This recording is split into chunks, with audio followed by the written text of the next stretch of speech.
Yes, sir. What's going on, man? Andrew Barrow, Suburban Dope, back at it. Like, comment, subscribe, do that somewhere on the page, wherever. You already know what it is. Okay, so this is the week where people quit. This is definitely that week where it's just like, I don't think I want to do this anymore. I don't even know why I'm doing this. Why do I want to do this? This is not, no. It's so easy to just be like, you know what? Forget the marathon. I'm not going to do it. It's very easy to do that. I'm learning that this week. It was hard to just keep going.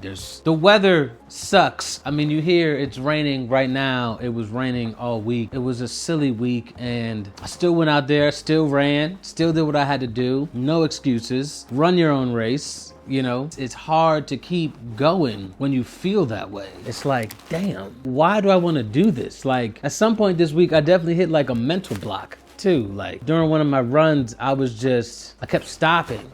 And like, you know, I had to run, you know, I was running 5 miles, and like, I kept stopping. And it's just, it's so easy to just be like, I don't have to do this. I don't need to do that. Like, I don't have to keep doing this. I can just walk home right now. But I didn't. I just kept going. I kept moving. I stayed focused, kept reminding myself why I'm doing it. And honestly, the run I did yesterday, that was the run that made me realize I gotta keep going. All of a sudden, you know, my legs, they're finally getting used to doing this consistently. And the run, I ran 3 miles, you know, a nice easy run. And immediately, in the beginning of the run, I felt my legs, I felt like Forrest Gump, you know, in that scene in Forrest Gump when he loses his braces and he just starts going, and he's just gunning down the road, just getting it. I felt like that in my legs. I started running, and all of a sudden it started to feel easy. Like, if I want to run faster, I can run faster now. I could do that. Like, started to feel very much easier. I think it's gonna be, you know, I'm down to a 10-minute mile now, which is nice. So I'm definitely moving faster. My stamina's getting better. I feel myself the pacing and everything is just like, oh, okay, we're doing this. Feel like Forrest Gump, realizing he could run, realizing he can move. And it feels good because like my left knee been through some shit, right? You know, like I said, I skate, and in 2016, I got hit by a car. Yes, I got hit by a car. Not like kinda got hit, like no, this car was going like 25, 30 miles per hour. I got hit. The same park I go to all the time to skate. And you come around the side and you know, there's lane for cars and there's a lane for people to ride their bikes and rollerblade and walk and do whatever else they want to do right on this side. On my side, I'm doing my thing. And there's a lot of cars. So I'm moving, I'm weaving, and I'm doing what I do, and I'm coming up the side. And there's this lady, and she's on the far end, and she starts waving like this. She starts going like this. And I got on headphones, so I'm not paying attention. She starts going like this and not really paying attention to her. So I'm just like, all right, whatever. And I'm doing my thing. And this is my last lap. I've been out here. I've already skated like 12 miles. Like, this is back when I'm like 160 at the time. I'm moving, I'm pushing, I'm doing what I do. And when I go to move left, I'm up and then I'm down. And I didn't even realize like what was happening, and my leg was cocked back, something crazy like this. And I look, and it's a tire and a big bumper just on my leg. And I'm like, oh! So I'm screaming, and everybody at the park, they all see it. So they all start running over to me. And the dude that hit me in the car, this man had the nerve to blame it on me. Bruh, you are in a car. You're blaming this. Well, you had on headphones. You're not even paying attention. Bruh, you're in a car. You're in a car, bro. I'm on skates. Yeah, I have on headphones, but you are in a car. You should have just stopped and just let me keep skating. And once I get far enough, then you proceed to keep driving your car. You didn't do that. Instead, you try to rush, and you try to rush in front of me as if I'm not a fucking car. I'm a person, and you hit me.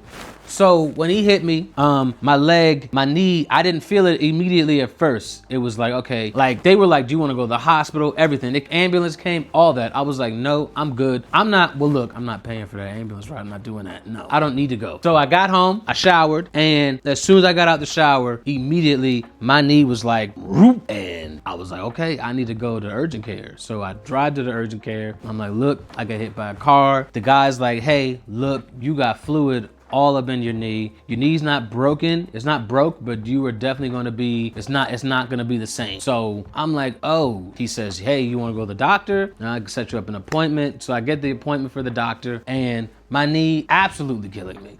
And the doctor's like, look, I could put a needle in your knee. I could drain all the fluid as much as I can out, and your knee, it's not broken, but your knee won't how it feels now. You'll be able, you got to go to physical therapy, and you're going to have to, get it back to health. But I could drain as much fluid. I could probably get all the fluid out. I said, doc, do it. So he shows me the needle. Needle's like this big old needle.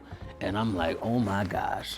So he goes ahead, he sticks it in there, he drains all this fluid out of my knee. My knee feels great. And I had to do physical therapy for the next 7 months, but my knee was never the same after that. And every now and then too, my knee still kind of tenses up and it's kind of locks on me every now and then. But lately, when I'm doing these runs, my knee has been great. It's loose. I can feel it, it doesn't lock. It feels nice and it feels good. So consistency matters, people. Consistency matters. If you go out there and you do it, the more that you do it, it will start to click. Your body will start to change. Things will start to change. You'll start to be able to move better. You'll start to be able to move faster. Things will change.